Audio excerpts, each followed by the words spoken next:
Welcome to కై TV media. Telangana రాజకీయాల్లో గులాబీ బాస్ కేసీఆర్ ప్రజలకు కనిపించి చాలా కాలమైంది.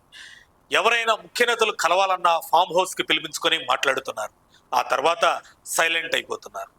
ఎన్నికల్లో వరుస ఓటములతో బీఆర్ఎస్ డీలా పడిపోతుంది.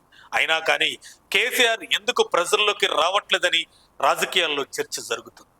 కేసీఆర్ మౌనంగా ఉన్నాడు, బీఆర్ఎస్ కథ ముగిసింది అని అధికార కాంగ్రెస్ పార్టీ ప్రచారం చేస్తుంది. కేసీఆర్ ఫామ్ హౌస్ కే పరిమితం కావడంపై సర్వత్రా చర్చనీయాంశంగా మారింది.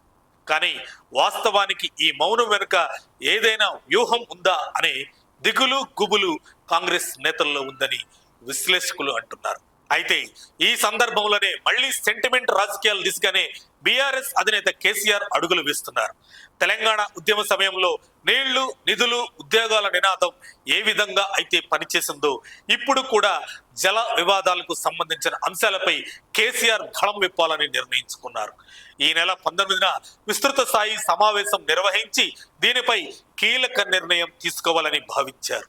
అయితే జల వివాదాల విషయంలో కేసీఆర్ వాదన ఎలా ఉన్నప్పటికీ ఇప్పటికే కాళేశ్వరం, మేడిగడ్డ వంటి టాప్ ప్రాజెక్టుల విషయంలో బీఆర్ఎస్ అవినీతి చేసిందని కాంగ్రెస్ ప్రభుత్వం ప్రజల మధ్యకు తీసుకెళ్లి సక్సెస్ అయ్యింది. దీనిపై విచారణలు కూడా చేపట్టింది. కాంగ్రెస్ పార్టీ పెద్ద ఎత్తున బీఆర్ఎస్ పైన, కేసీఆర్ పైన అవినీతి ఆరోపణలు చేస్తున్న విషయం తెలిసింది. 2 రోజుల క్రితం సీఎం రేవంత్ నల్గొండలో పర్యటించినప్పుడు కూడా ఎస్ఎల్బీసీ అంశాన్ని ప్రస్తావించారు. ఎస్ఎల్బీసీని ఉద్దేశపూర్వకంగా కేసీఆర్ పక్కన పెట్టారని, దీంతో నల్గొండ ప్రజలకు నీరు అందకుండా పోయిందని తీవ్ర స్థాయిలో విమర్శలు గుప్పించారు రేవంత్. అంతేకాదు, తమ నియోజకవర్గాలకు మేలు చేసుకున్న కేసీఆర్ ప్రజలకు సంబంధించిన అంశాలను మాత్రం పక్కదారి పట్టించారని సీఎం రేవంత్ తెలిపారు. ఇది ప్రజల్లో బలంగా చర్చకు వస్తుంది. ఎందుకంటే 10 ఏళ్ల కాలంలో కేసీఆర్ చేపట్టిన కాళేశ్వరం ప్రాజెక్ట్, దీనికి అనుబంధంగా చేపట్టిన మేడిగడ్డ ప్రాజెక్టులు వివాదాల్లో చిక్కుకోవడం, అదే సమయంలో అవినీతి ఆరోపణలు కూడా రావడం వంటివి ఆయనకు ఇబ్బందిగా మారాయి. ముందు వీటికి సమాధానం చెప్పకుండా ఇప్పుడు ఏపీ కావేరీ జలాలని అడ్డుపెట్టి తెలంగాణ నీటిని తోడేసేందుకు ప్రయత్నిస్తుందని వాదన తీసుకురావడం ద్వారా మరోసారి ప్రజలను తన వైపు తిప్పుకునే ప్రయత్నంలో కేసీఆర్ ప్లాన్ అన్నది స్పష్టమవుతుంది.